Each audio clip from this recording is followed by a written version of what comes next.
जो 11th-12th के बच्चे होते हैं वो उनके अंदर कॉलेज का नाम सुनते ही थोड़ा सा कन्फ्यूज़न आ जाता है, क्योंकि वो नॉर्मली प्राइवेट कॉलेज और गवर्नमेंट कॉलेज सुने होते हैं। उनको ऑटोनॉमस शब्द भी सुनने मिलता है, तो थोड़ा सा वो कन्फ्यूज़ होते हैं, तो ऑटोनॉमस क्या होता है? तो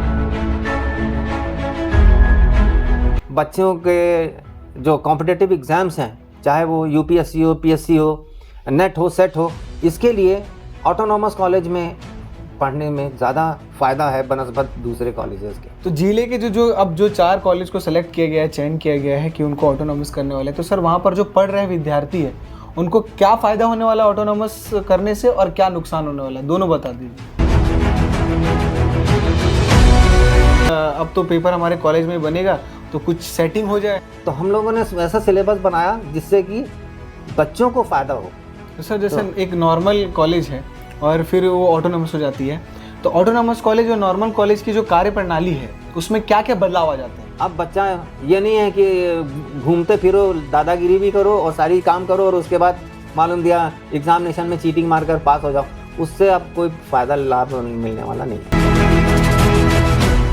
नई शिक्षा नीति के तहत लगातार हमारी शिक्षा को बेहतर बनाने के लिए कई बड़े अहम फैसले लिए जा रहे हैं और कई बड़े बदलाव किए जा रहे हैं। हमारी शिक्षा प्रणाली पे कई परिवर्तन लाए जा रहे हैं ताकि हम एक अच्छी शिक्षा ले सकें और जो गुणवत्ता है शिक्षा की वो बढ़ा सकें, जिसके लिए फिर से उच्च शिक्षा विभाग ने एक बड़ा फैसला लिया है और छत्तीसगढ़ के 50 कॉलेज को ऑटोनॉमस करने के लिए चयनित किया गया है, जिसमें हमारे दुर्ग जिले के 4 कॉलेज भी शामिल हैं।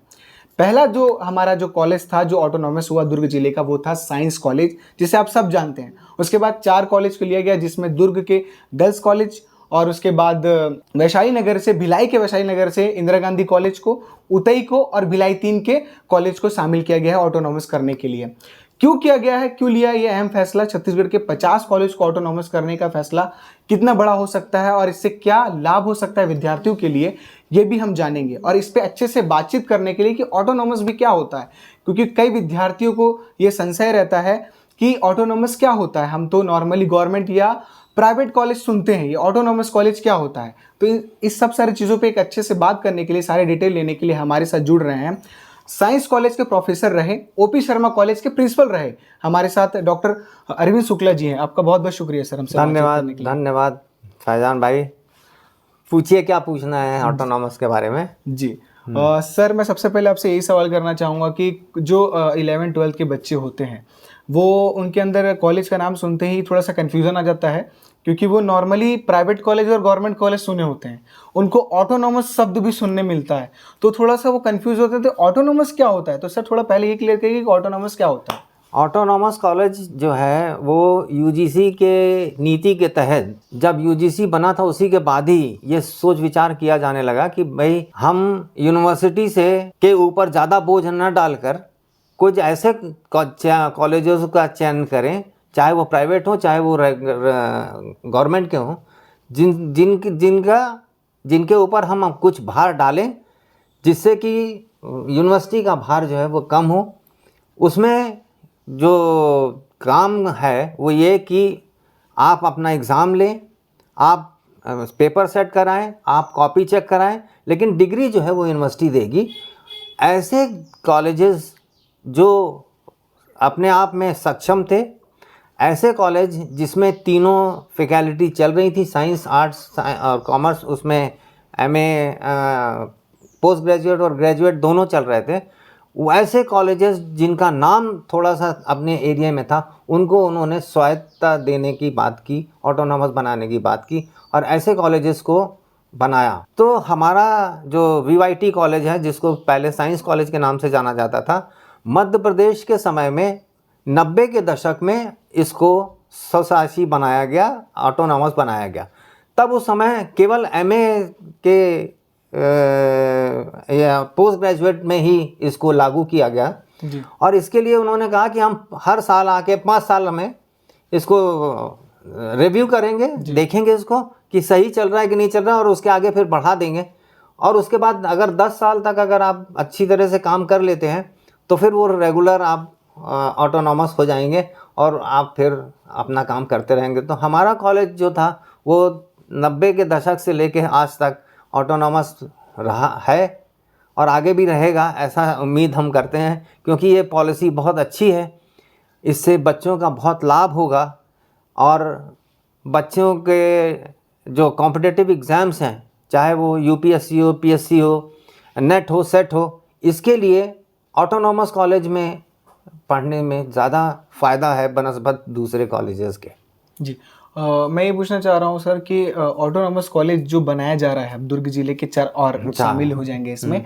सर, ये जो फैसला लिया गया उच्च शिक्षा विभाग द्वारा, क्या ये फैसला सही था?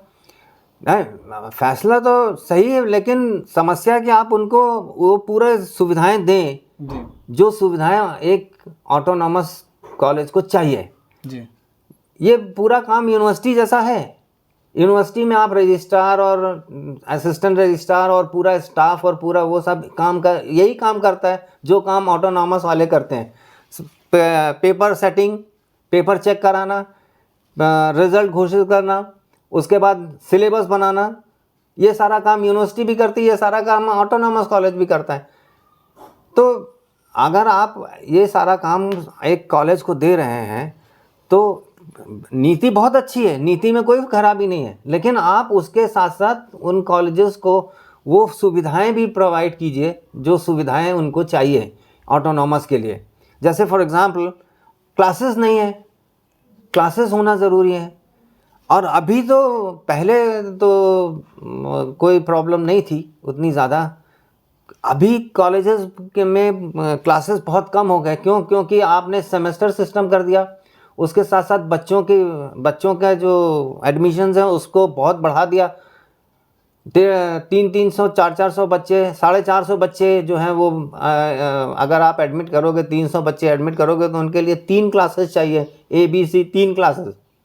3 क्लासेस के लिए 3 प्रोफेसर चाहिए काम करने के लिए, लेकिन ये सुविधा है नहीं और आपने वो दे दिया। पॉलिसी बहुत अच्छी है, लेकिन अगर उसके साथ इम्प्लीमेंटेशन उसका बहुत अच्छी तरह से हो जाए तो इससे बढ़िया बात कुछ नहीं हो सकती। क्यों? क्योंकि सिलेबस आप खुद बनाते हो। तो सर, जैसे एक नॉर्मल कॉलेज है और फिर वो ऑटोनॉमस हो जाती है, तो ऑटोनॉमस कॉलेज और नॉर्मल कॉलेज की जो कार्य प्रणाली है उसमें क्या क्या बदलाव आ जाते हैं?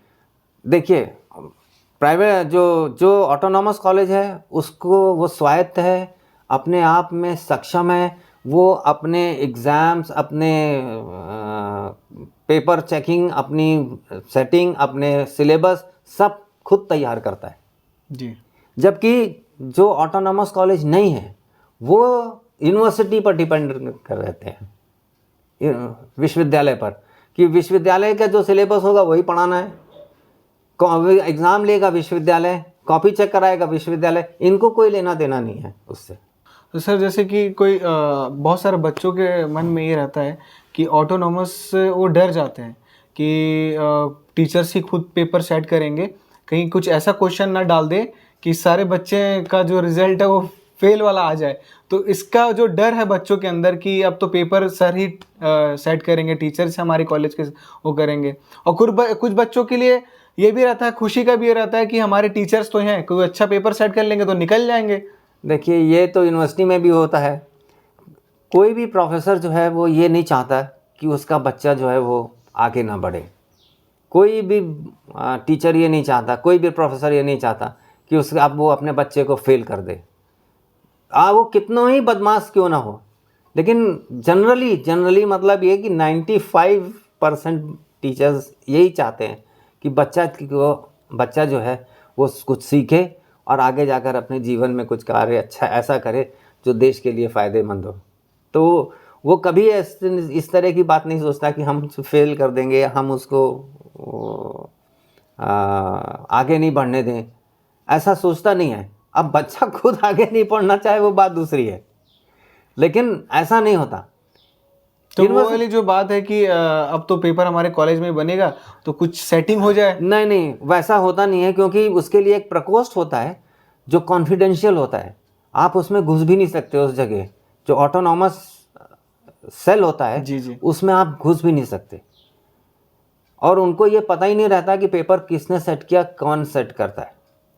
ये बात लीक नहीं होती जी कि पेपर सेटर कौन है, पेपर किसके पास, जो सेटर होगा वही कॉपी चेक करेगा। तो ये बात बिल्कुल लीक नहीं होती, ये बात बिल्कुल बाहर नहीं जाती। इसलिए ये तो आशंका छोड़ ही दीजिए, ये शंका जो है जी। इसको छोड़ दीजिए कि पेपर जो है वो पता लग जाएगा, पेपर ये होता। तो जिले के अब जो 4 कॉलेज को सेलेक्ट किया गया है, चयन किया गया है कि उनको ऑटोनॉमस करने वाले हैं, तो सर वहाँ पर जो पढ़ रहे विद्यार्थी है उनको क्या फ़ायदा होने वाला है ऑटोनॉमस करने से और क्या नुकसान होने वाला है, दोनों बता दीजिए।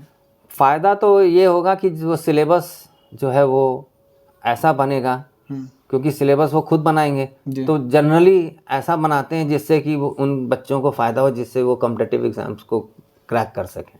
जी। ठीक है, अब नुकसान तो वो उनके ऊपर है, जी। पढ़ेंगे नहीं तो फिर निकलेंगे नहीं, अच्छा। है ना। लेकिन पॉलिसी बहुत अच्छी है, अगर सरकार इसको ठीक तरह से इम्प्लीमेंट कर दे तो इससे बढ़िया पॉलिसी और कोई नहीं हो सकती। आप बहुत लंबे समय से इस फील्ड में रहे हैं, तो आपके ध्यान में कोई ऐसा कि कोई कॉलेज 2-4 नाम ऐसे कि उन्होंने ऑटोनॉमस एक समय आने पर इनकार कर दिया हो और उसके पीछे कारण रहा हो? हाँ, हमारे समय में जैसे ये सबसे पहले राजस्थान में लागू हुआ था। जी। राजस्थान में वो फेल हो गया ऑटोनॉमस। ठीक है, हमारे यहाँ भी रायगढ़ ने मना कर दिया ऑटोनॉमस से। कल्याण कॉलेज है जो है हमारे यहाँ का सबसे भिलाई का सबसे बड़ा कॉलेज और प्राइवेट कॉलेज, उसने मना कर दिया जी। जब बंद हो गया वहाँ 2-3 साल हो गए। जी। और बीआईटी अभी हमारा जो टेक्निकल वो उसको मिला था जी। ऑटोनॉमस, उसने 4 साल चलाया, इस साल उसने भी मना कर दिया, यूनिवर्सिटी ले रहे। कारण सबसे बड़ा ये है कि उनके पास वो सारी फैसिलिटीज़ नहीं हैं जो यूनिवर्सिटी के पास होती है। तो ये कुछ मुश्किलें हैं जिसको सामना करना पड़ेगा, और अब तो फैसला ले लिया उच्च शिक्षा विभाग ने। नहीं तो वो तो ठीक है, लेकिन उसके साथ साथ सरकार अब कोशिश कर रही है कि जैसे अतिथि प्राध्यापकों को उन्होंने ज़्यादा पैसा देना शुरू कर दिया, 50,000 के करीब मिल रहा है उनको जी। तो कोई कम नहीं है, तो उनको आप ले सकते हैं, जन भागीदारी से आप ले सकते हैं। जन भागीदारी प्रोफेसर भी होते हैं, तो जन भागीदारी से भी आप ले सकते हैं, पैसा कम दे रहे हैं लेकिन उससे भी आ सकता है। और इस तरह से करके आप काम अपना सुचारू रूप से चला सकते हैं, लेकिन उसके लिए फिर विल पावर की ज़रूरत है। वही मैं इसी आखिरी प्रश्न पे आ रहा हूँ सर, कि जो ये फैसला लिया गया उच्च शिक्षा विभाग द्वारा कि अब छत्तीसगढ़ के 50 कॉलेज को हमको ऑटोनॉमस में बदलना है, और ख़ास हमारे दुर्ग जिले के जो 4 कॉलेज हैं, भिलाई के भी हैं, तो सर इनका फ्यूचर क्या होगा? क्या ये बहुत अच्छा प्रभाव डालेगा बच्चों पर, उनको बहुत अच्छा फ़ायदा मिलने वाला है? क्या होगा कि एक समय ऐसा आएगा कि ये भी फिर ऑटोनॉमस को रिजेक्ट करेंगे सर? नहीं, ये विल पावर पर डिपेंड करता है, वहाँ के प्रिंसिपल, वहाँ के टीचर्स, वहाँ के वो जैसे हम लोग थे ना साइंस कॉलेज में, तो हम लोग ये था नहीं साइंस कॉलेज में ऑटोनॉमस है तो ऑटोनॉमस का कोई बिगड़ना नहीं चाहिए, तो उसके लिए पूरी मेहनत करो, तो पूरी मेहनत करते थे। उसी तरह से अगर ये कॉलेजेस के प्रोफेसर्स और सब स्टाफ एक साथ जुड़ जाए तो फिर इसको इम्प्लीमेंटेशन करने में इसको ज़्यादा प्रॉब्लम नहीं जाएगी जी, अगर और सरकार साथ दे।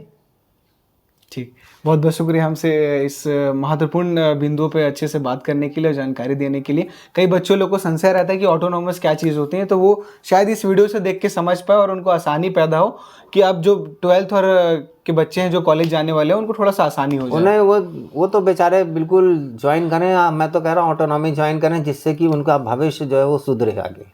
देखा आपने कि सर ने बताया कि क्या जो प्रभाव होने वाले हैं इस ऑटोनॉमस प्रक्रिया के आने के बाद। भिलाई का जो वैशाली नगर कॉलेज है उसमें भी ऑटोनॉमस हो जाएगा ऐसा बताया जा रहा है। कई जो प्रमुख दस्तावेज हैं उसमें ये बताया जा रहा है कि अगले जो सत्र है, अगला जो सत्र है 2025 का, उससे कोशिश की जाएगी कि हर कॉलेज जो है उस ऑटोनॉमस प्रक्रिया को धीरे धीरे शुरू कर दिया जाए। पर उससे पहले भी बहुत सारी चीज़ें हैं जिसका सामना करना पड़ेगा वहाँ के टीचर्स को, वहाँ के जो प्रोफेसर्स हैं, जो वहाँ के प्रिंसिपल हैं, उनको बहुत सारी चीज़ों का सामना करना पड़ेगा, क्योंकि ऑटोनॉमस प्रक्रिया जो है उसके लिए इंफ्रास्ट्रक्चर चाहिए, बहुत सारी चीज़ें जो प्रॉपर तरीके से होनी चाहिए, तभी वो इस चीज़ को अच्छे से बिल्ड कर पाएंगे और चला पाएंगे। अब जो जैसे कि सर ने बोला कि छात्रों का जो भविष्य ऑटोनॉमस के लिए बहुत अच्छा हो जाएगा ऑटोनॉमस होने के बाद, पर ये जिम्मेदारी वहाँ के जो कॉलेज के जो प्रोफेसर है उनकी भी है और बच्चों की भी है। तो सरकार और तमाम जो उच्च शिक्षा विभाग है, संस्थान है, वो आपके लिए अच्छी सुविधा लेके आ रही है नई शिक्षा नीति के तहत। अगर आपको अपना भविष्य और अच्छे से सुधारना है और अच्छी पढ़ाई करना है और आगे बढ़ना है अच्छे तरीके से, हर फील्ड में कुछ नया सोचना है, तो पढ़ाई करिए। और ऑटोनॉमस जो कॉलेज को लेने का फैसला लिया गया है, तमाम जो कॉलेज को ऑटोनॉमस करने का फैसला लिया गया है, वो आपको कितना सही लग रहा है कमेंट बॉक्स में जरूर बताइएगा। और ऑटोनॉमस और नॉर्मल कॉलेज में आप क्या अंतर पाते हैं ये भी बताइएगा। बाकी के अपडेट्स के लिए देखते रहिए केपी न्यूज़। मैं फैजान मनीष के साथ, शुक्रिया।